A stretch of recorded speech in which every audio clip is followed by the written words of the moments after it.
오늘의 헤드라인입니다. 넥슨이 추가적인 비트코인 매수 또는 매도 계획은 없고 장기 투자를 계속할 것이라고 밝혔습니다.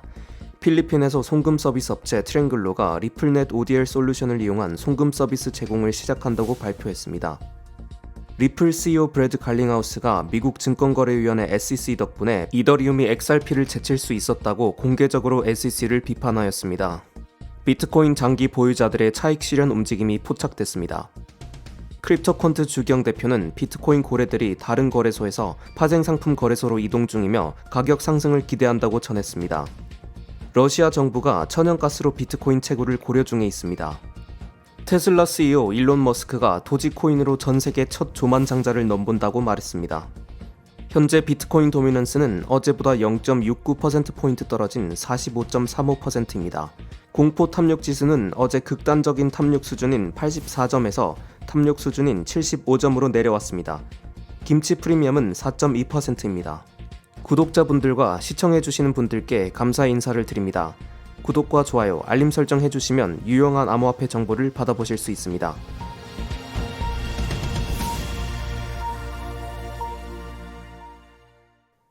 안녕하세요. 코인뉴스 코인라디오입니다. 비트코인이 67,000달러를 찍고 현재 10% 정도 조정을 받은 6만 달러 부근에서 오르락내리락 하고 있습니다. 업비트에서는 7,400만원 선에서 거래되고 있습니다.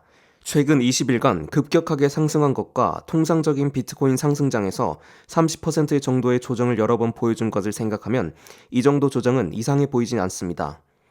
넥슨 관계자는 비트코인 투자는 현금성 자산의 가치 유지를 위한 전략으로 장기적인 투자 관점에서 매수한 것이고 추가적인 매수 및 매도 계획은 없는 상황이라고 전했습니다. 넥슨 일본 본사는 지난 4월 1130억 원 규모의 비트코인을 매수했으며 최근 가격 상승으로 약 153억 원의 수익을 기록하고 있습니다. 보유 개수는 1717개이며 평당가는 약 6,580만 원으로 투자 금액은 넥슨 전체 현금 및 현금성 자산의 2% 미만으로 알려졌습니다. 지난 5월부터 이어진 하락장에서 사람들은 넥슨도 비트코인 투자로 물렸다고 화제가 되었는데 단기적으로는 변동성이 커서 위험할 수 있지만 시간을 들이면 결국에는 수익을 가져다 준다는 점이 비트코인의 아주 매력적인 점인 것 같습니다. 리플이 40%의 지분을 소유하고 있는 말레이시아 소재 송금 서비스 업체 트랭글로가 필리핀에서 리플넷 ODL 솔루션을 이용한 송금 서비스 제공을 시작했다는 소식이 전해졌습니다. ODL은 서로 다른 법정화폐 간의 거래를 중개하기 위해 XRP를 브릿지 통화로 사용하는 국제 송금 서비스를 말합니다. 필리핀은 아시아 3위 해외 송금 수령국입니다.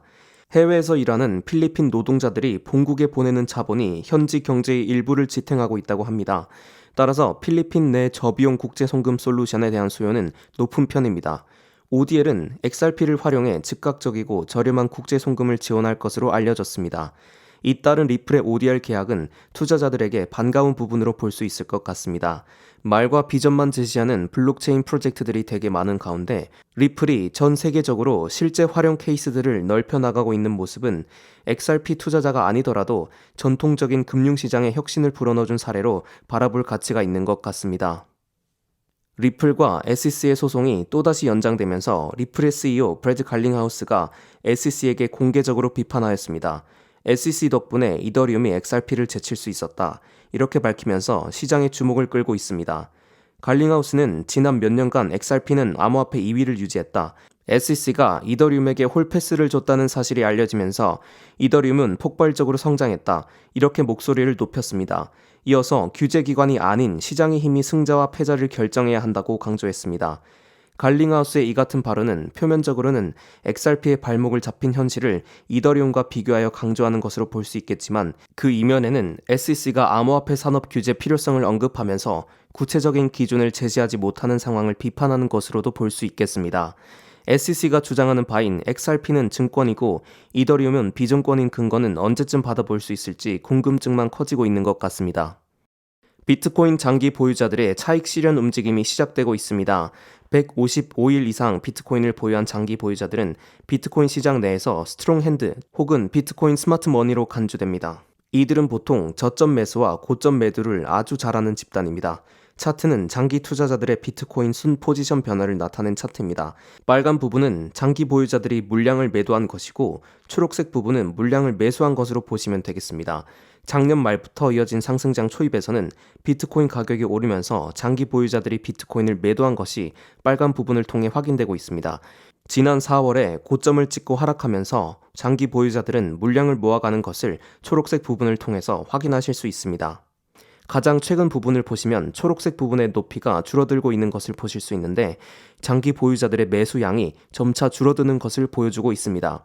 정확히 말씀드리면 아직까지는 0보다 위쪽에 위치하고 있으므로 매도자보다 매수자의 수가 아직 많긴 한데 매도자의 수가 늘어나고 있다고 보시면 되겠습니다. 주기현 크립토컨트 대표가 비트코인 고래들이 다른 거래소에서 파생상품 거래소로 이동하고 있다. 어쩌면 이들은 롱 포지션을 열 수 있다. 그들이 이동할 때마다 장기적으로 가격이 오를 가능성이 높다고 트위터를 통해 전했습니다. 아래쪽 고래들이 있는 차트는 거래소에서 파생상품 거래소로 이동하는 비트코인의 양을 보여주는 차트입니다. 이 차트가 고점을 찍을 때마다 비트코인의 가격은 단기적인 저점인 것을 확인하실 수 있습니다. 가장 최근 부분을 보시면 이동량이 점차 증가하는 추세입니다. 과연 이번에도 이 온체인 지표가 맞아 떨어질지 기대를 키우고 있습니다. 비트코인 가격이 급등세를 이어가자 러시아 정부에서 비트코인 채굴에 긍정적인 태도를 보이고 있다고 합니다. 베실리 슈펙 러시아 산업통상부 차관은 중앙은행과 디지털개발부의 암호화폐 채굴에 러시아의 유전 장비를 사용할 것을 제안했습니다. 해당 제안에는 천연가스를 사용해서 비트코인 채굴센터에 전력을 공급하겠다는 구체적인 계획이 포함되어 있다고 합니다. 천연가스는 땅에서 지속적으로 뿜어져 나오기 때문에 부수적인 양은 현장에서 불을 붙여 소각됩니다.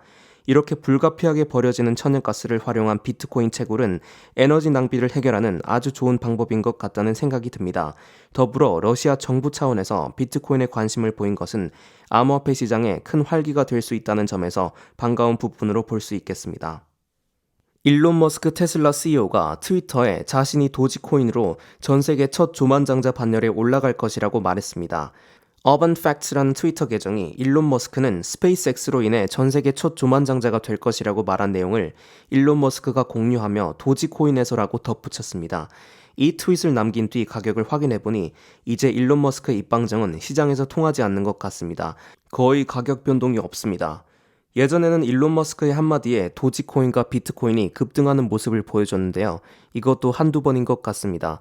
과연 도지코인이 이번 상승장에서 예전과 같은 상승세를 이어나갈 수 있을지 주목되는 부분입니다. 오늘 준비한 내용은 여기까지입니다. 선별한 내용이 마음에 드셨다면 구독과 좋아요, 알림 설정 부탁드리겠습니다. 모두 성투하시길 바라겠습니다. 지금까지 코인라디오였습니다. 감사합니다.